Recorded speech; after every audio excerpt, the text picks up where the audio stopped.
మధ్యప్రాచ్యంలో మరోసారి ఉద్రిక్తతలు చోటు చేసుకున్నాయి. లెబనాన్ రాజధాని బీరూట్ పై ఇజ్రాయెల్ క్షిపణి దాడి చేసింది. ఈ దాడిలో హెజ్బుల్లా చీఫ్ ఆఫ్ స్టాఫ్ గా వ్యవహరిస్తున్న అత్యంత కీలకమైన వ్యక్తి హయథమ్ అలీ తబ్దపై లక్ష్యంగా దాడి జరిగిందని ఇజ్రాయెల్ ఆర్మీ ప్రకటించింది.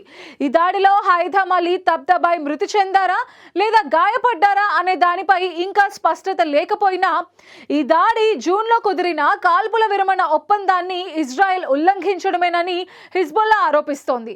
కాల్పుల విరమణ ఒప్పందాన్ని ఉల్లంఘించి ఇటీవల లెబనాన్ పై ఇజ్రాయెల్ ఎందుకు దాడులు చేస్తోంది? హమాస్ తో యుద్ధం ముగించి ఇప్పుడు హిజ్బుల్లాతో మొదలుపెట్టిందా?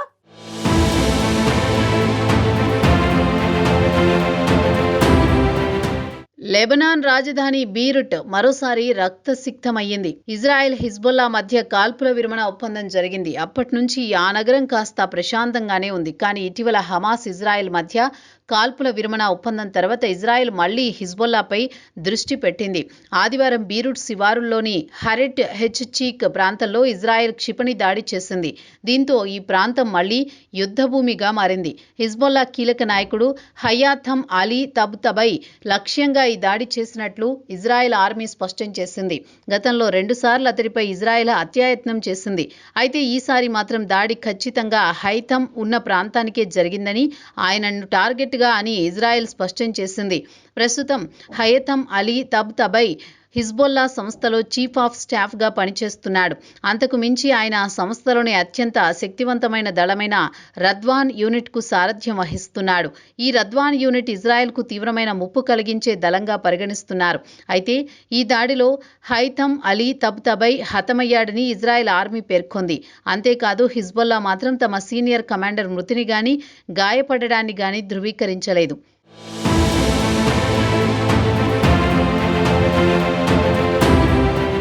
హయథమ్ అలీ తబ్తబై కోసం ఇజ్రాయెల్ ఎప్పటి నుంచో వెతుకుతోంది. అమెరికా ప్రభుత్వం 2016లో హైథమ్ను అంతర్జాతీయ ఉగ్రవాదిగా ప్రకటించింది.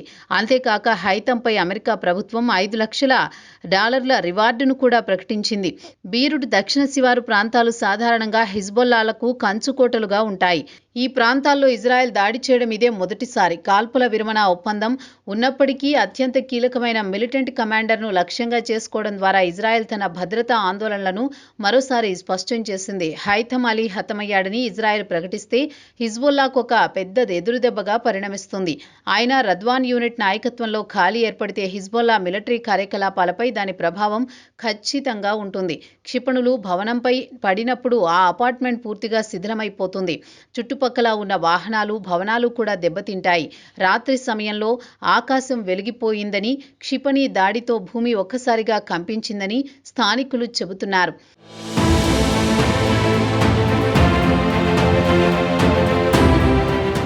ఇదిలా ఉండగా ఈ దాడి జరిగిన దహిమే ప్రాంతంలో వాతావరణం మాత్రం పూర్తిగా భయాందోళనతో నిండిపోయింది.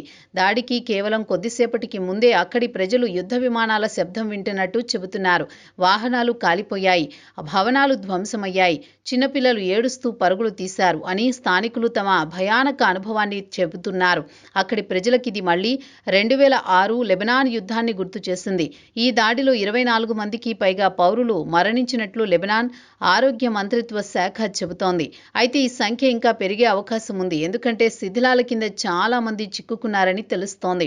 జూన్ నెలలో కాల్పుల విరమణ ఒప్పందం కుదిరిన తర్వాత బీరుట్పై ఇజ్రాయెల్ తొలిసారి దాడి చేసింది.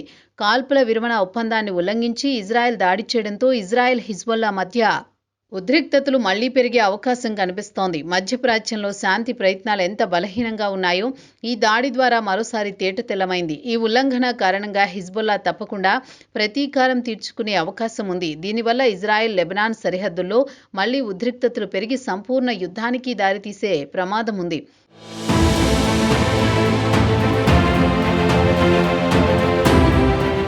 మొత్తంగా ఒక్కసారిగా జరిగిన బీరుట్ దాడి ఈ ప్రాంతంలోని సున్నితమైన శాంతిని కదిలించింది.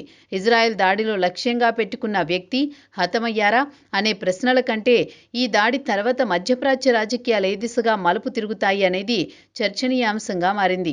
ఈ దాడి కేవలం ఒక నాయకుడిపై దాడి కాకుండా రాబోయే వారాల్లో లెబనాన్ ఇజ్రాయెల్ సరిహద్దుల్లో మరిన్ని ఘర్షణలకు దారితీసేలా కనిపిస్తోందని విశ్లేషకులు అభిప్రాయపడుతున్నారు. హిజ్బుల్లా ఈ దాడికి ప్రతిస్పందిస్తుందా? శాంతి ఒప్పందాన్ని కొనసాగిస్తుందా అనేది వేచి చూడాలి. రాబోయే రోజులు లెబనాన్ ఇజ్రాయెల్ సంబంధాలకు, ముఖ్యంగా హిజ్బుల్లా కార్యకలాపాలకు కీలకం కానున్నాయి.